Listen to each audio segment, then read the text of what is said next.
count mine. You know.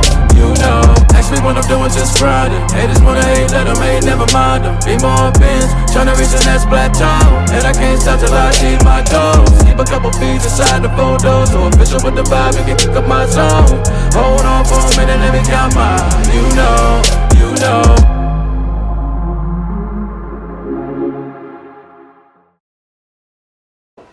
What's good, YouTube? It's your boy Damian Cryer, and I am back with another video. Thank you all who recently subscribed to the Cryer family, and most importantly, who subscribed to the Cryer Family Reacts. As you guys know, I am dropping 2 to 3 to 4 videos a day on the Cryer Family Reacts. All you gotta do is go on over there and subscribe to that channel right now. Be a part of the very first Cash App giveaway on the Cryer Family Reacts.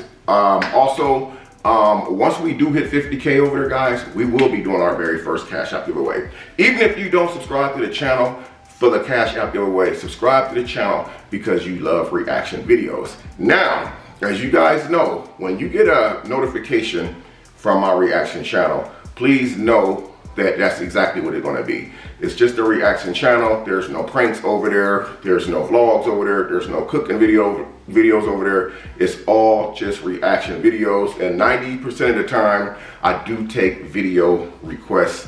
So if you guys have a video request that you guys want me to react to, all you got to do is drop a comment in the comment section down below. Once again, I will be dropping that link in the description box during this video, so you can just click on that link, go on over there, subscribe to the channel. I don't know about you guys, man, but I love reactions, and it's a huge audience for reactions.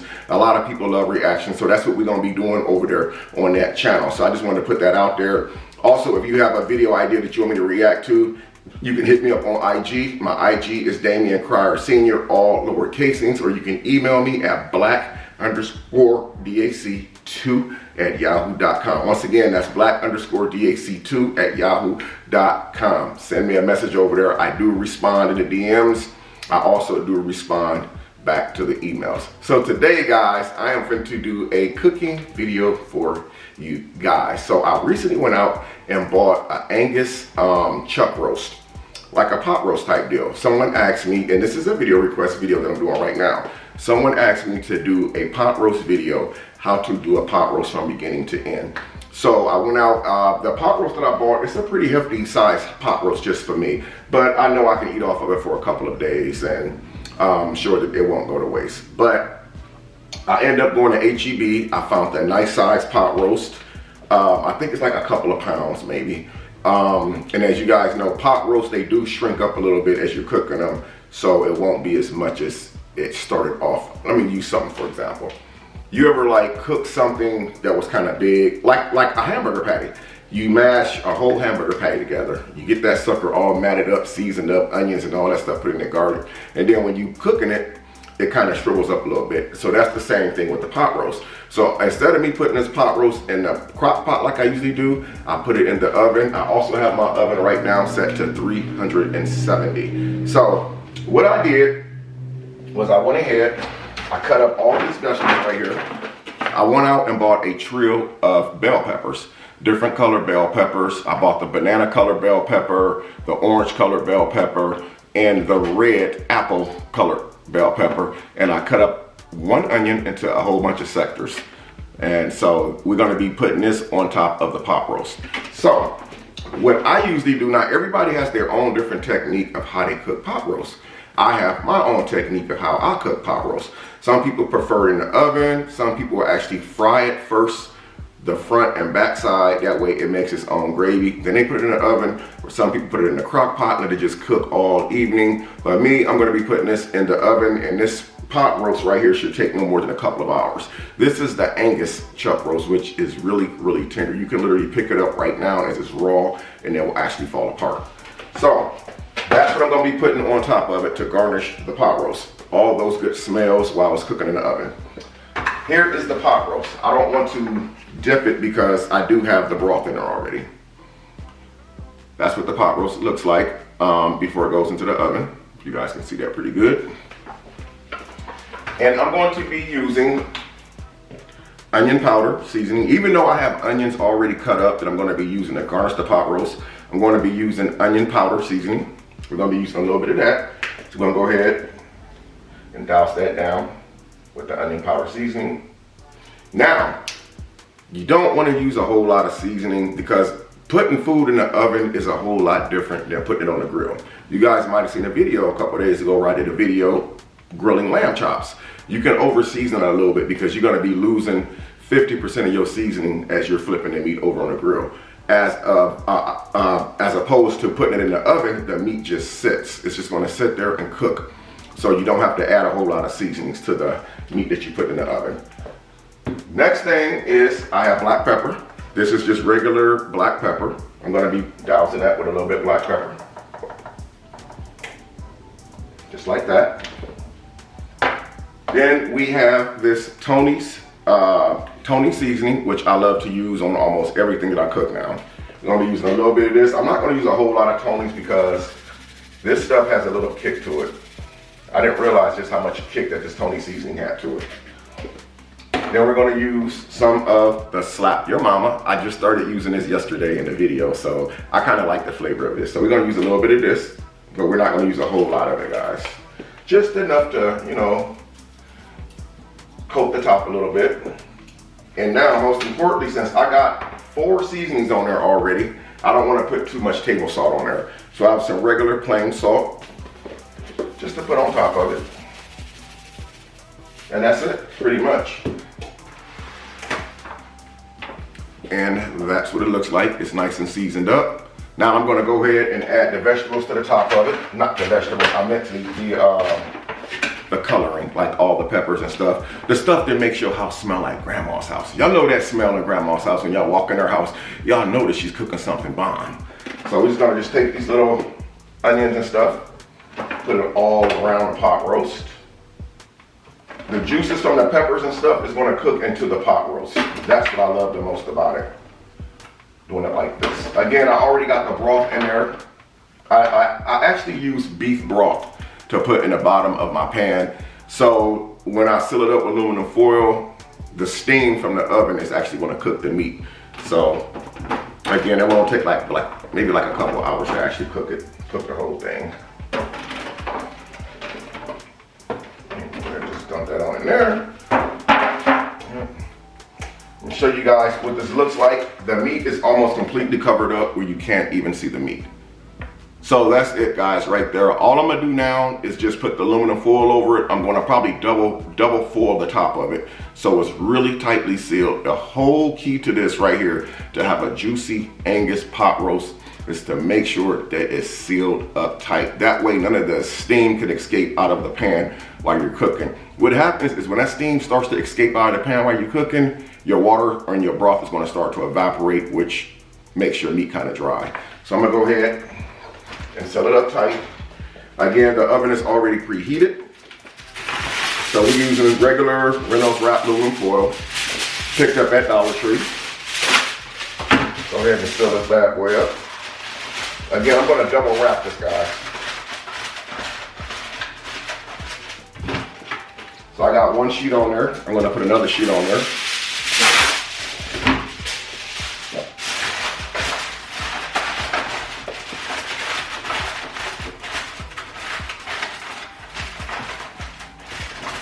And voila. Here we go, guys. Angus chuck pot roast is all sealed up. I'm going to go ahead and put this in the oven. And it is currently, what time is it? It's 2:56 right now p.m. on a Monday. So we're gonna round this off to the next hour. Let's just say it's 3 o'clock p.m.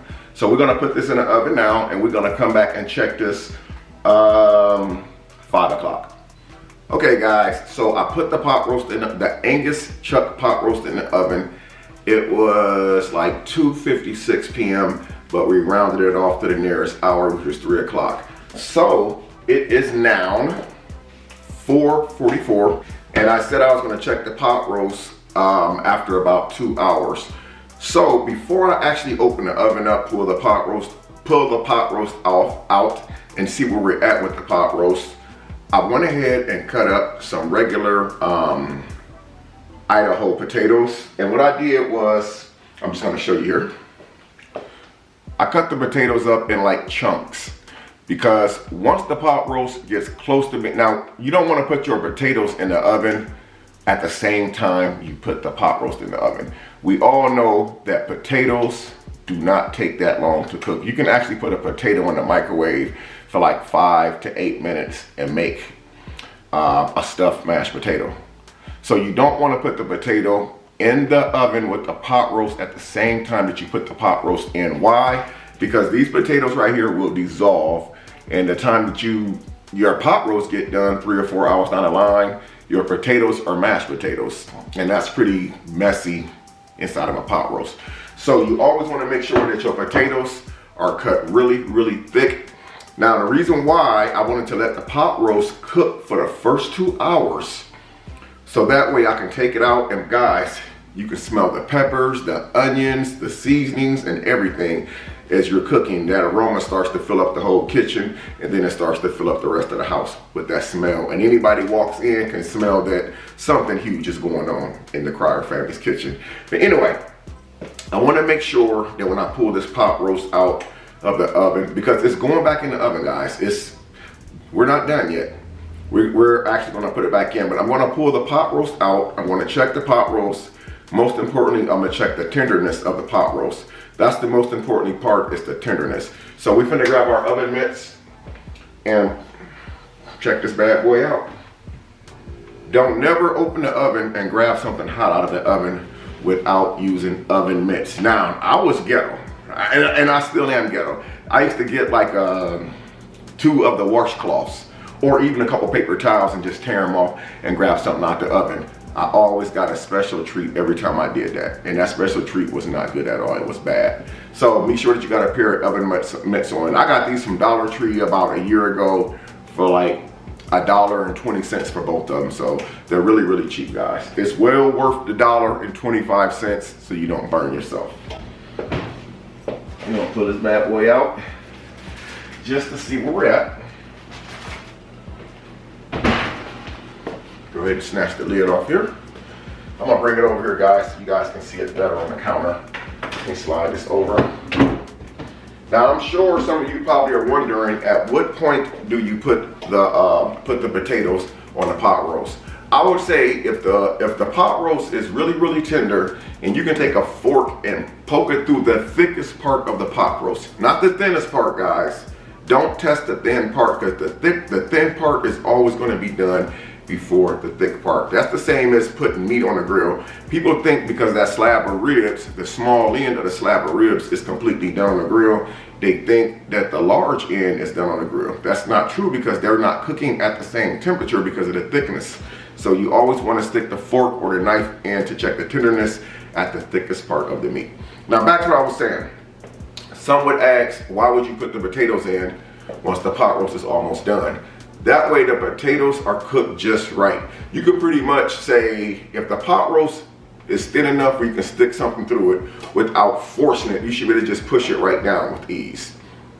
Then you can put the potatoes on top of the pot roast and put the pot roast back in the oven with the lid off. Why? Because with the lid off, it helps brown the pot roast, the vegetables, and it also browns the potatoes, which makes it look really, really good. So we're gonna go ahead and bust it open here. Let me set it over here like I told you guys. Sorry about that. Y'all know when I get to talking, man, I'll be talking. So the young lady, actually there was more than one person who asked me to do this video right here. And I should have screenshotted the names, but I didn't. And I am so sorry about that. But before I release this video, I'm gonna go back and see if I can find the comments where they asked me to do this pot roast video so I can give them a shout out. Oh my goodness. I'm gonna show you guys what it looks like before I actually stick something into it to check the tenderness of it. I'm actually excited for this. Oh, we grab the bottom of it so we don't lose it. Now, I definitely can't dip this because of all of the juice. It actually, didn't have that much broth in it, but it ended up making its own broth after a while because the meat already was kind of like, you know, meaty. You guys know what I mean? Meaty. Look at the vegetable. I mean, look at the peppers, guys. I'm trying to get it close without fogging that lens up. That looks really nice, man. Now, at some point, I'm going to have to actually pour some of the juices off this pot roast because I really didn't want it to be this much broth in the pot roast, but I didn't realize, even though I added that much broth to the bottom of the pan, beef broth, it's like all the way up here because of all the juices from the meat, which means this pot roast is definitely not going to be dry. So we're going to take this fork, right? This knife, and we're going to grab a fork. Just do a little tester here. Oh wow, yeah. It's getting there, guys. We got about a good, oh my, we got about a good 45 minutes left on this pot roast, guys. So I'm gonna go ahead and pour some of this extra juice off of it. I'm gonna move some of this stuff to the side so you guys can actually see what the pot roast looks like as it's actually cooking. So that way you guys can get a better view of what it looks like so far. It's definitely not that red piece of meat that went into the oven an hour or so ago. It's nice and brown. You can smell every single thing. You can smell it. But this is, again, you know what, guys? I'm actually going to pour some of this juice off first because I don't want to put it back in the oven with all this juice, risk it overflowing. I'm just going to pour a lot of it out because I don't need it. There we go. Turn that off. When you pour that extra juice down the sink, you want to make sure that you have the warm water running because that juice does have a little oil in it. You don't want that to clog your drain. So that's why the reason for me turning on the water while I was draining the meat a little bit. It's almost like ground beef. When people making beef tacos and stuff or spaghetti, they drain out all that extra greasy stuff off of that ground meat. So. But anyway, this is what it looks like. Okay, so you guys can see that. So this is the first hour and 44 minutes that this was in the oven. So what I'm gonna do, guys, I'm not gonna pour the potatoes on it right now because it wouldn't make sense for me to do that this early in the game. Where's my phone at? It is currently 4:42 p.m. And so what I'm gonna do is I'm gonna set it back in the oven for another hour. That would be it is 4:52 p.m. guys, I'm sorry. It's 4:52 p.m. So we're gonna round this 4:52 off to the nearest hour, which is 5 o'clock. We're gonna come back and check the pot roast at 6 o'clock, and at that time, we're gonna pour the potato slices over the pot roast and put it back in the oven at that time without the foil lid on top of it. Okay guys, so I'm back. As you see, I have the oven mitts on. I pulled the pot roast out of the oven and it is tender, tender, tender, tender, guys. So at this point, I am ready to pour the potatoes on the pot roast, but I'm gonna show you what it looks like now. It is very, very tender. I'm glad I poured some of that juice off of it. And as you can see, I took a small piece of the pot roast and broke it off. You can see how tender it is. So we're gonna just taste it real quick. That is very, very good. Very, very warm. We're gonna go ahead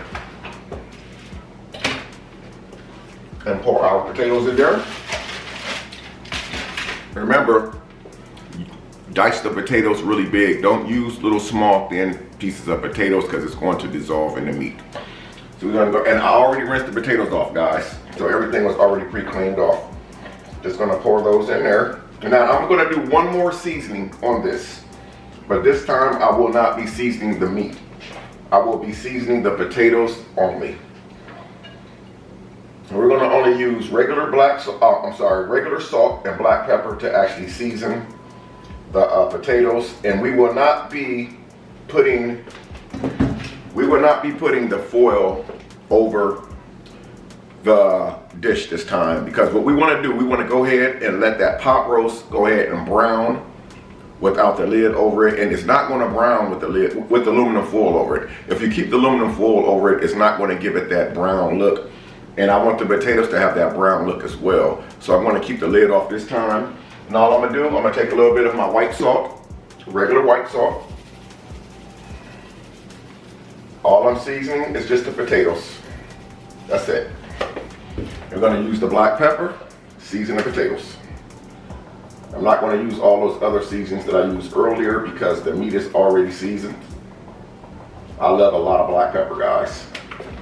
So this is what it looks like, and then we're going to put it back in the oven. Right now, this is what we have, guys. This is what it's going to look like when you put the potatoes on top of it, the seasonings and everything. Again, we're not going to put the lid on it this time. So we're going to keep the lid off of it so it can go ahead and brown. So let's go ahead and pop this in the oven. And that's pretty much it, guys. So I'm going to let this brown for, what time is it? It is after 6. Go ahead and let this brown for a good 45 to 50 minutes. So we're going to say right before 7 p.m. we're going to go ahead, pull the pot roast out of the oven, and we're going to do our taste test. Now, pot roast, my first time making a pot roast, I think was about a year ago. It was the second year that I had been in this house because I was scared to make a pot roast because I didn't know how to make a pot roast. And I actually did Google how to make a pot roast. I actually watched some YouTube videos on how to make a pot roast. And I would have to say, the first couple of times that I made a pot roast, I did kind of mess it up. But you know, you get better with practice. You get better with time. You have to keep on going. Just because you mess up one time or make a mistake the first time, remember guys, you can always learn from your mistakes. That's how you become better and better and better at things. I remember my first time making fish at home for the first time, and I thought it was okay for me to put the fish inside the oil before the oil got hot. And I learned through trial and error that you have to wait until the oil gets hot before you actually put the fish in the oil, because what happens if you just pour the oil inside of your cooking pan, set it on of a hot eye on the stove, and just put the fish right in there, the meat is just going to sit in the oil and just dissolve all that oil. It's almost like putting a sponge inside water. The sponge is going to absorb all that water. So I learned with trial and error that the mistake I made was not letting the grease get hot enough, then putting the fish in. Now I know how to cook fish very well. I know how to fry chicken very well, you know, very good. I know how to fry most of anything right now. But anyway, guys, I'm gonna shut this off for right now. And then in about another 49 minutes, those potatoes should be nice and brown. And then we should be able and ready to do our taste test. So I'm gonna see you guys very shortly. This is the moment of truth, guys. It's time to pull the pot roast out the oven and see where we at with the potatoes and do our little taste test. Gotta remember to grab them oven mittens. Can't go without these oven mittens. Oh, stop the, almost dropped it. I almost dropped my pot roast, guys. Look. See, that's what I'm talking about, man. There it is, guys. Homemade Angus chuck roast.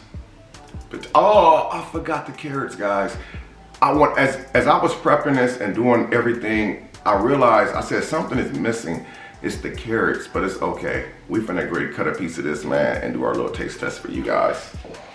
I am so ready, and most importantly, I am hungry. I want you guys to see the potatoes. Look at the potatoes, guys. Ooh, I blurred up. Potatoes are all nice and tender. So go ahead, cut a piece of this pot roast off here. We're not gonna get a humongous piece for the taste test, guys, but we're gonna get just enough where I can show you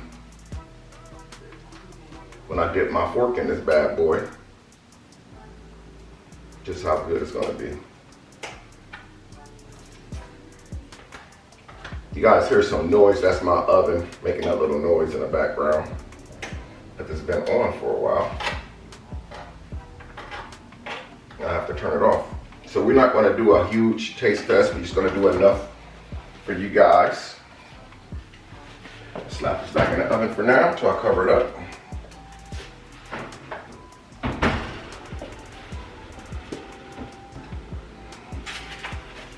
Here it is, guys. I don't know about y'all, but I like putting hot sauce on my pot roast, but I'm not gonna put any on for this taste test right here, guys. But I will say a small grace real quick. Thank you, Lord, for my food. Thank you, Lord, for my blessings. Continue to watch over my loved ones, all of my family members, the people who support me, I ask you to continue to watch over them. The ones who don't support me, I ask you to continue to watch over them as well. In the name of Jesus, amen. As you guys know, I've been waiting all day for this. Look at this. The meat literally just fell as I stuck the fork in. It just fell. Oh. Stop playing with me, man. Told y'all. Look at this. Look at that meat, man. It's ready. This is ready to eat.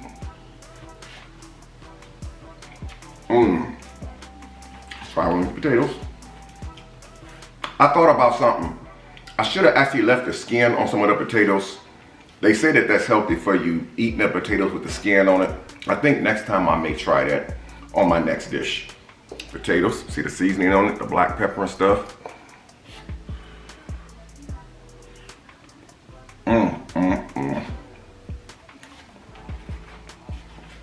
Guys, this is the truth. This is the freaking truth right here.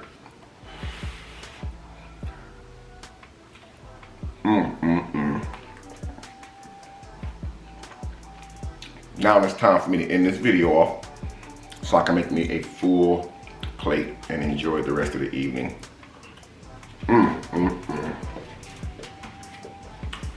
Anyway, guys, I want to say thank you all so much for watching this video. I'm trying to keep the cooking videos a little bit more shorter, as people say that sometimes the cooking videos are a little bit too long and it's hard for me to watch the video all the way through, especially with people having so much stuff to do throughout the day. But anyway, let me know in the video if I help someone learn how to make a homemade Angus chuck roast. Comment down below if you enjoyed the video, especially if I was able to teach somebody something in this video. But I love you guys, man, from the bottom of my heart. Until next time, I'm Damian Cryer, and I'm gonna see you guys in the next video. Peace.